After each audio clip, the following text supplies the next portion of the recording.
Oh hello, this is Tak. I'm glad to see you again. The goal of my cooking channel is to make cooking simple, efficient, fun, and of course, taste great. The ultimate goal is to make food as a long-term investment of your health. Another great benefit of home cooking is that it can provide a social connection with your family members and friends. In this video, I'm going to demonstrate a chow mein dish that are unusual in many different ways. And first and foremost is that it uses regular spaghetti pasta noodles. The second unusual characteristic of this chow mein is that it is first pan-fried to give the noodle a crispy texture. And then the noodles is seasoned first with fermented black soybean and then with a touch of oyster sauce. And finally, the noodle is mixed with some chives. It then makes a delicious but simple chow mein dish, or it can be used as a side dish. I'm going to use my Cucina 14-inch stainless steel wok to make this chow mein dish. I'm going to show you a couple tricks that you can do to prevent the noodle from sticking and burn to the bottom of the wok. First is to spot season the wok using my method before you start the cooking session. I'm going to start with about 1.5 tablespoons of cooking oil, and I will add some more if that seems to be necessary. After I add the noodles in the wok, I use a pair of long-handled tongs to toss the noodles. I cook the spaghetti noodles in advance, and I store them in plastic containers in the refrigerator. The noodles should be in the refrigerator for at least 24 hours before you use them for making this chow mein. This is the second pointer that I want to let you know. If you do not store the noodle in the refrigerator for that period of time to let it dry out, when you try to pan fry it, it will stuck to the bottom of the wok. I use about 2 pounds of noodles and I boil them in my wok. And I normally able to make about 5 or 6 meals for my wife and me. As I have shown in my other videos, the wok turned out to be the perfect cooking utensils for making spaghetti noodles. And not only it has a large capacity, but because of its large opening, the water do not boil over as in the case if you boil the spaghetti noodles in a pot.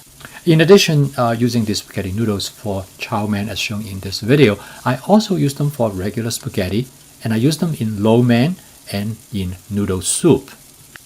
In this case, the spaghetti noodles not only turn out to be highly versatile, but it is also economical. Using this method to fry the noodle, it gives the noodle a nice crispy texture. And with the inside of the noodle still relatively soft, it provides a contrast that makes an interesting culinary experience. So far, I have been frying the noodles for about 10 minutes. If you want the noodle to be more crispy and crunchy, then you can fry it a little bit longer. For me, this is about just right. I'm first going to season the noodles with some fermented black soybean. My wife loves this fermented black soybean.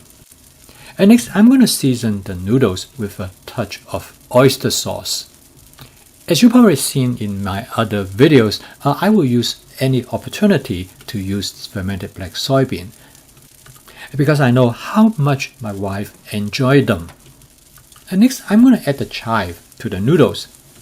Now, this turned out to be the first time I used chive in this type of dish. And my usual standby in creating a dish like this is with scallions. And when my friend brought me some chive from his garden the other day, immediately I see the potential of creating this chow mein dish with chives. I remember from my childhood I eat a dish similar to this, and I could not wait to give this a try. This is the benefit of template-based cooking. You can always make adjustments depending on what is available to you, as well as how you feel like the flavor of the dish is going to be. After mixing the chive thoroughly in with the noodles, it is ready to serve. The end result is excellent. The noodle did not stick or burn to the bottom of the wok at all. So, 2 things to remember when you make this chow mein dish. First of all is that make sure you spot season the wok, and secondly, make sure the noodle is cooked in advance and has been stored in the refrigerator for 24 hours. And so what is the verdict? Needless to say, both my wife and I really enjoyed this dish. We love the texture of the noodles. With its crispy exterior and the soft interior, it makes a wonderful contrast. This noodle dish is based on a very famous Cantonese pan-fried noodle dish. The original recipe of this dish utilized an egg noodles. I was very happy and excited when I discovered that I could substitute these egg noodles with plain spaghetti noodles. From a purist standpoint, one might argue that this is really not quite the same. And I agree that there is a difference, but this turned out to be not bad at all. And from the convenience standpoint, it is well worth it.